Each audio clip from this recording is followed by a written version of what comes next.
everyone. I hope you people are doing well and studying very hard for your upcoming judiciary exams. I also assume that you must be following all the guidelines provided by your state governments amid this COVID-19 variant, that is Omicron variant.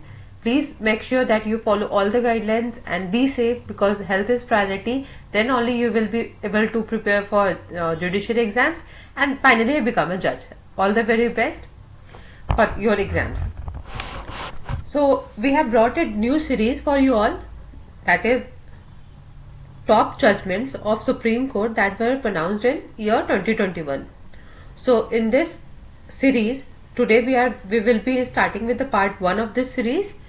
We will be only discussing few judgments which are very related to our judiciary exams, because Supreme Court pronounces judgments on various subjects, but all subjects are not covered as a syllabus in the judiciary exams. So we will be only we will only be covering those judgments which are related to our subject of the syllabus. So let's begin. So the first judgment is NN Global Mercantile Private Limited versus Indo-Unique Flame Limited.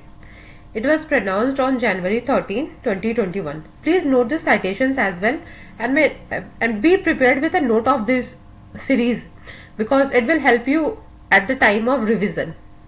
So in this case, the issue was whether non-payment of stamp duty on commercial contract will invalidate arbitration agreement or not. So you must be knowing that what about the arbitration agreement. So any agreement between two parties for which the redressal is through arbitration, it's called an arbitration agreement. So if there is a valid arbitration agreement, but the stamp duty for such a agreement is not paid, then the issue is whether it will amount to invalidation of this such agreement or not. So 3-judge bench of the Supreme Court that were comprised by Justices D.Y. Chandrachud, Indu Malhotra and Indira Banerjee.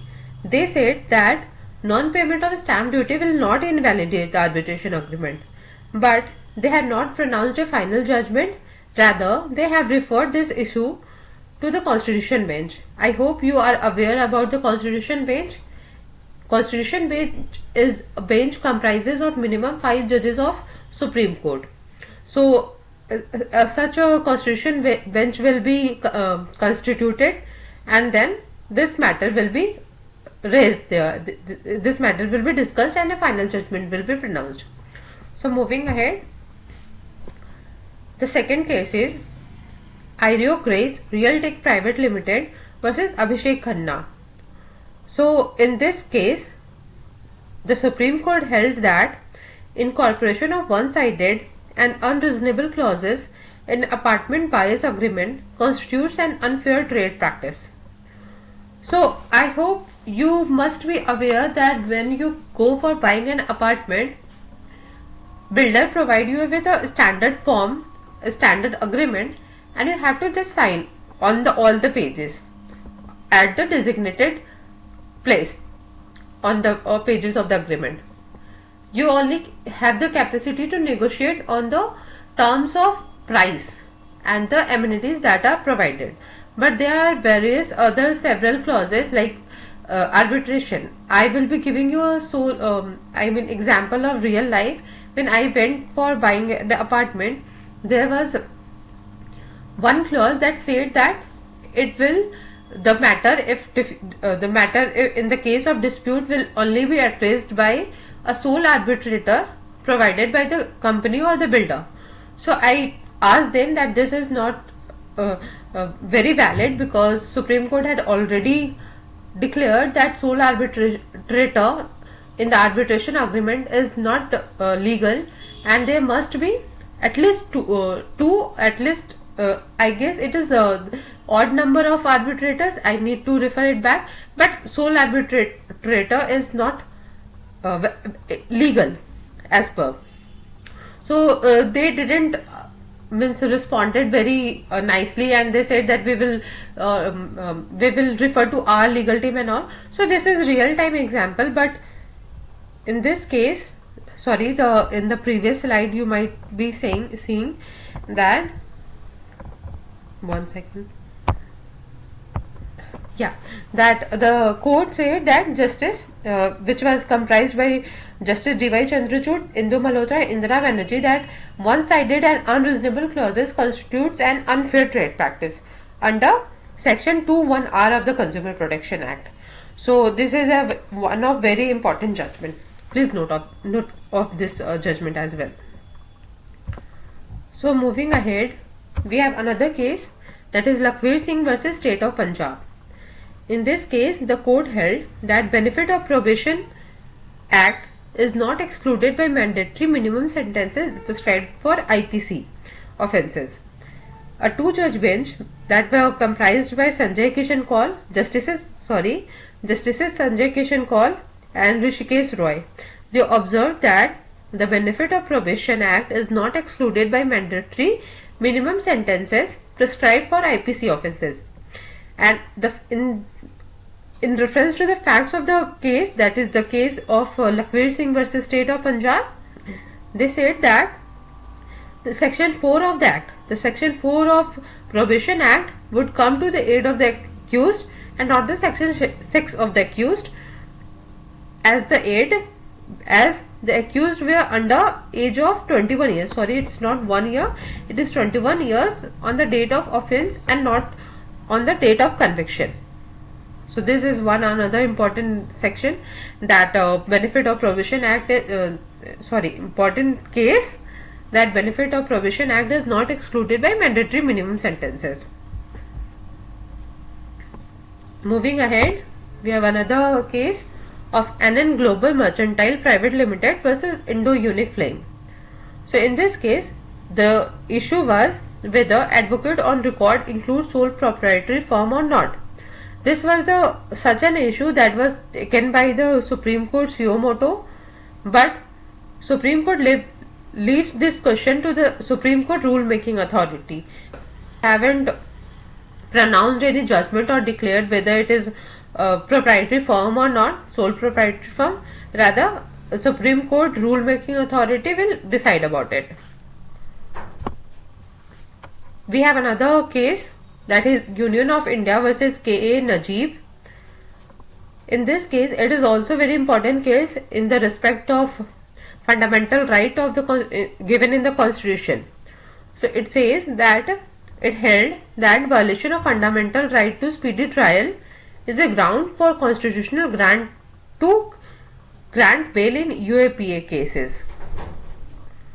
So in this case, what was held, that if there is we have a right of a speedy trial, and it is a fundamental right, but if there is some violation by any court, then constitutional court.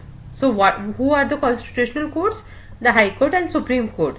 So only High Court and Supreme Court have the authority to grant bail on the ground of violation of fundamental right of speedy trial only in UAPA cases. So you must be very clear, not in every cases, rather only in UAPA cases, and by whom? Only by the Supreme Court and High Court. So this judgment was delivered by 3-judge bench comprising Justices N.V. Ramanna, Surya Kant and Anirudh Bose. They held that under Section 43D subsection 5 of UAPA per se does not oust the ability of constitutional courts, that is Supreme Court and the High Court, to grant bail on ground of violation of fundamental right to speedy trial. Next, we have another case of Vikas Kumar versus UPSC. So this is very related to the exams which we are focused on, that is judicial services.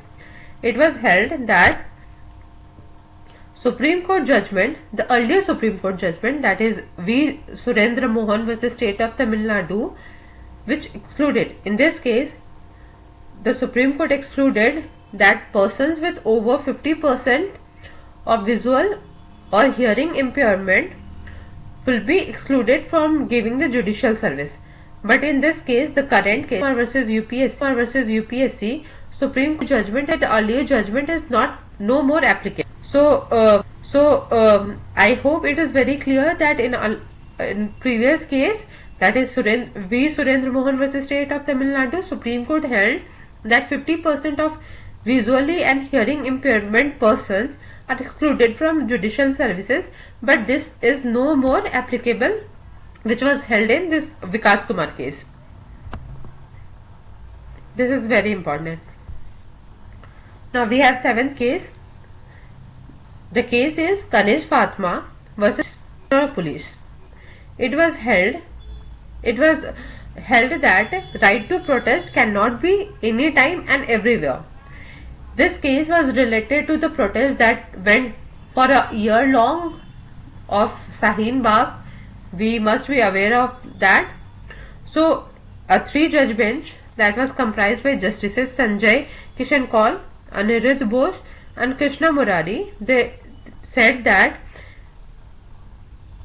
right to protest cannot be anytime and everywhere, rather only the places that is designated for such protest, only you can protest. So this was regarding the Shaheen Bagh judgment.